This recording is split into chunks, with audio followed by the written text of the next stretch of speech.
Good morning, welcome back to my channel. গলা শুনে বুঝতেই পারছো শরীর ভীষণ খারাপ। কাশি কাশতে কাশতে গলা চিড়ে গেছে, পুরো গলা বসে গেছে। দুদিন হয়ে গেছে ভালো মতো জ্বর ছিল। ভালো মানে আমার তো জ্বর হলে তোমরা আগেও দেখেছো ব্লগে 102-3টা কোনো জাস্ট কোনো ব্যাপার না জ্বর ওঠা। তো সেরকমই জ্বর। আজকে থার্ড ডে, আজকে এখনও জ্বর আছে। তো মোটামুটি এইসব নিয়েই রান্নাবান্না চলছে, কাজকর্ম সব কিছু করছি।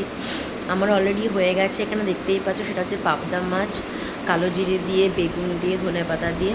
কারণ মা আর বাবা তো ন্যাচারালি আমার উপর ডিপেন্ডেন্ট না। আমার একটু শরীরটা বেটার ফিল করেছে বলেই আমি রান্নাটা করতে পারলাম।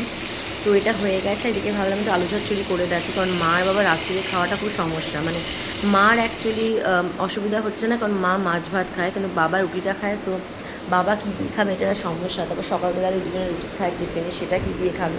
তো ভাবলাম একটুখানি করে দিই টিফিনটা। তো এই দুটোই করছি আপাতত।